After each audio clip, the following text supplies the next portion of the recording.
সীমাবদ্ধতা থেকে বেরোতে পারছি না। তাই আমরা যখন এই প্রত্যাশা করছি তখন আমাদের এই প্রত্যাশার মানেটা দাঁড়াচ্ছে এরকম যে আমার সন্তান যেন থাকে তুলে ভাতে, অর্থাৎ আমার উত্তর প্রজন্ম ভেতরে ভাত আর বাইরে বস্ত্র দ্বারা আবৃত হয়ে থাকবে। আমার সন্তান বসন আর অসনের অশনি সংকেত থেকে শত সহস্র যোজন দূরে থাকবে। আমার সন্তান সাদে সজ্জায় লবণে লাবণ্যে দিন যাপন করবে। এইটাই আমাদের প্রার্থনা হয়ে দাঁড়ায়, এইটি আমাদের প্রত্যাশা হয়ে দাঁড়ায়। হ্যাঁ, এর মধ্যে দিয়ে আমাদের নাগরিক সচেতনতা, সামাজিক মূল্যবোধ অবশ্যই প্রকাশ পায়, কিন্তু এই যে সাফল্য, এর মধ্যে আমরা তাকে বুঝিয়ে দিই, বারবার তার মাথায় ঢুকিয়ে দিই, এখানে তোমার জীবনের লক্ষ্য হলো গার্হস্থ্য স্বাচ্ছন্দ্য ভোগ করা। আর তার জন্য প্রথমেই তাকে একটা লোভনীয় কর্মসংস্থান করতে হবে, তার জন্য অর্থাৎ উপার্জন করতে হবে, এবং এই উপার্জন করবার জন্য উপযুক্ত বিদ্যার্জন করতে হবে।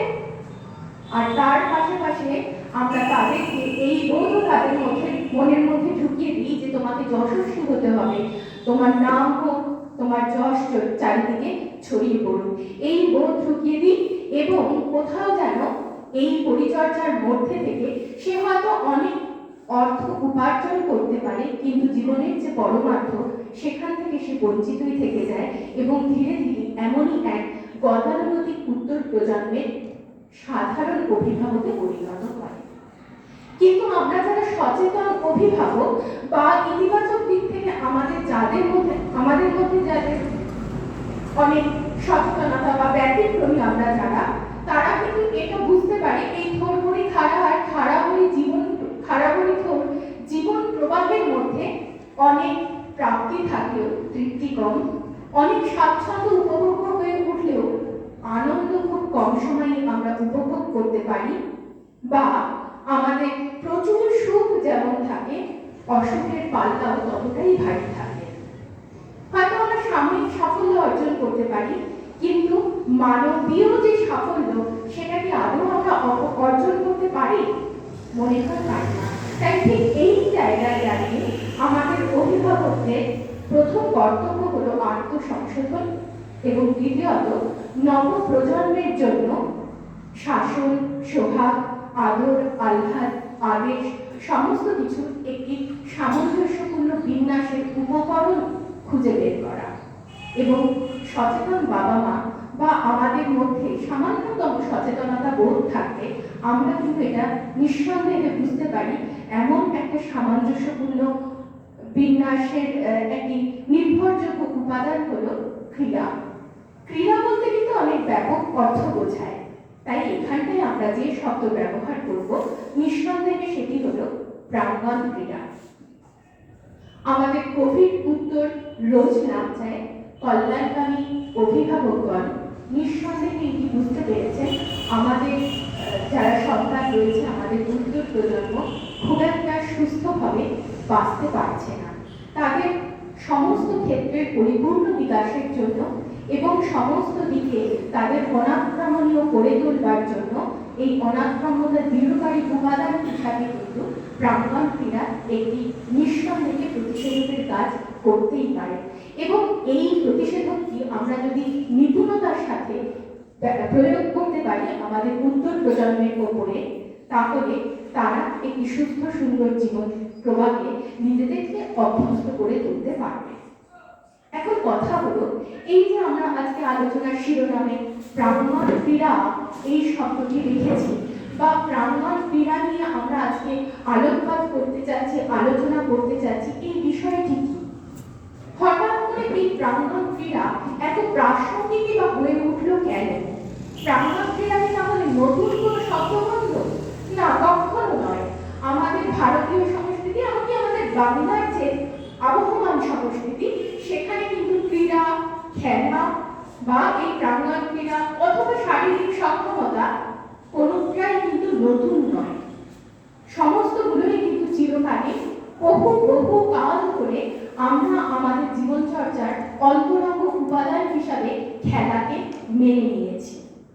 ভালো লাগছে, মেনে নিতে সুবিধা হচ্ছে, তাই আমরা একে গ্রহণ করেছি। কিন্তু আমাদের মেধার তো একটা সীমাবদ্ধতা আছে, সেই সীমাবদ্ধতায় আমরা সবসময় মনে করি আমাদের মধ্যে সবার মধ্যে অল্প বিস্তর এই মুদ্রা কাজ করে, যে সক্ষমতা, শারীরিক সক্ষমতা, যেটাকে আরো চলতি ভাষায় যদি বলি একটা ইংরেজি শব্দ দিয়ে ফিজিক্যাল ফিটনেস, তাহলে এটা বোধহয় যারা ওয়ার্ল্ড স্ট্যান্ডার্ড অ্যাথলিট বা ন্যাশনাল লেভেলের প্লেয়ার তাদের জন্যই প্রযোজ্য। এইখানটায় কিন্তু আমরা ভুলটা করছি।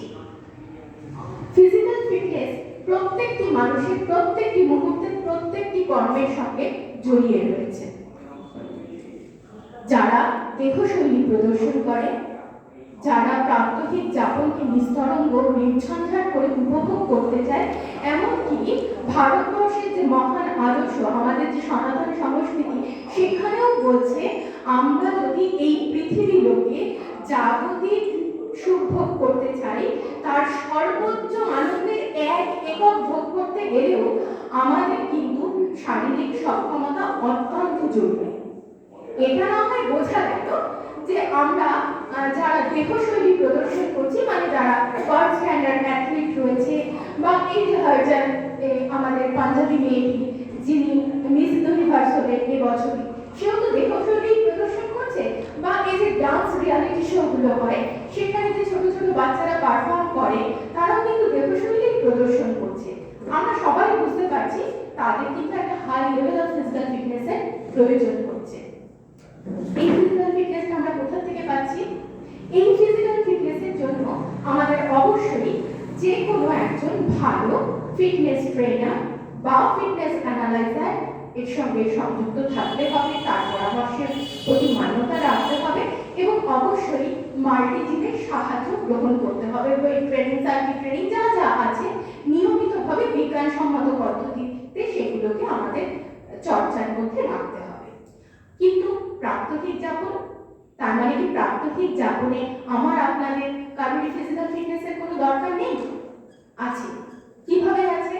এই যে আমরা খাচ্ছি, দাঁড়িয়ে রয়েছি, সাজগোজ করছি, চলা বলা, এমনকি ছলাকলা পর্যন্ত করতে গেলে ন্যূনতম পরিমাণে ফিজিক্যাল ফিটনেস মানে শারীরিক সক্ষমতা কিন্তু দরকার আছেই আছে। তবে হ্যাঁ, এর জন্য আমাদের জিনমুখী হওয়ার দরকার নেই। এর জন্য ওই আমরা ছোটবেলায় প্রাক্কালে যে ছুটোছুটি, হুটোহুটিগুলো করেছি সেটাই যথেষ্ট। এখন মনে হবে আমরা এই যে মধ্য বয়স বা বার্ধক্যে এসে উপনীত হয়েছি, এখানে আমরা প্রাঙ্গণ ক্রীড়ার ফল কিভাবে ভোগ করব?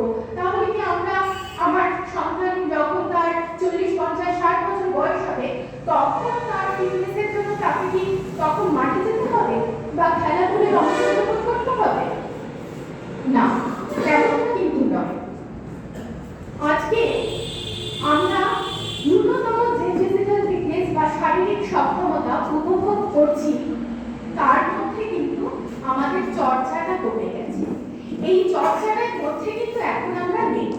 যেমন অনেকটা ওই ঘটনাটার মতো, আমরা সবাই 12 ঘর, 13 ঘর, 15, 16 ঘরের নামটা ছোটবেলায় মুখস্থ করেছিলাম, তার সুফলটা এখন প্রাত্যহিক জীবনে আমরা ভোগ করছি। বাজারে গেলে, ব্যাংকে গেলে, সুদ বসার অঙ্ক করলে, সুদের হার নির্ণয় করতে গেলে, ট্রেনে, বাসে, সমস্ত জায়গায় সেই নামটার ফলটা কিন্তু আমরা এখন ভোগ করছি। কিন্তু রোজ দিন সন্ধ্যাবেলায় এখন আমাদের নামটা মুখস্থ করতে হয় না। ঠিক একইভাবে আমরা ছোটবেলায় খেলাধুলোর মধ্যে দিয়ে দিন কাটিয়েছিলাম। বেশ ছোটবেলার 10-12 বছর আমরা কিন্তু পাড়ার দাদা দিদি বা সমবয়সী ভাই বোন যারা ছিল তাদের সঙ্গে একসঙ্গে মাঠে গিয়ে খেলাধুলো করেছি, ছুটোছুটি, লুটোপুটি, অনেক কিছু করেছি। সেই ফলটা কিন্তু আমরা এখন উপভোগ করা শুরু করেছি। আমাদের উত্তর প্রজন্ম তাই করবে। প্রাত্যহিক যাপনে শারীরিক সক্ষমতা খুব মূল্যবান। এই সক্ষমতা আমরা যদি প্রাঙ্গণ ক্রীড়ায় নিয়মিত অংশগ্রহণ করতে পারি, তাহলে বাল্যকাল থেকেই আমার আপনাদের মধ্যে যেমন গড়ে উঠেছিল সক্ষমতা, ঠিক আমাদের উত্তর প্রজন্মেরও তেমন ভাবেই নিজেদেরকে গড়ে নিতে পারবে। এটা তো গেল একটা দিক। কিন্তু সংস্কৃতির বিচার করলে ভারতীয় সংস্কৃতি আবহমান কাল ধরে বলে আসছে মানুষ ইহজীবনে পৃথিবীলোকে অবস্থানকালেই তার সর্বোচ্চ আনন্দের এক একক উপভোগ্য করে তুলতে পারে। এবং তার জন্য অবশ্যই তৈত্রীয় উপনিষদের আনন্দ মীমাংসা 6টা শর্ত রেখেছে। কি সেই শর্তগুলো? আমাদেরকে যুবা হতে হবে। যুবা মানে অবশ্যই তাই নয় যে 18 থেকে 25-এর উপরে আমার বয়স যাবে না, মানে আমার যে বয়সেই আমি থাকি না কেন চূড়ান্ত একটা ইউথফুলনেস, প্রাণবন্ততা আমার মধ্যে থাকবে। দ্বিতীয়ত, আমাকে সাধু হতে হবে। সাধু মানে এই নয় গেরুয়া বসন করে গুহা বয়সে হয়ে নাম সংকীর্তন করতে হবে। সাধু মানে আমার চিন্তায় একটা বিশুদ্ধতা থাকবে। আমাকে সক্রিয় হতে হবে, যদিও বেদান্ত বলছে আত্মজ্ঞান।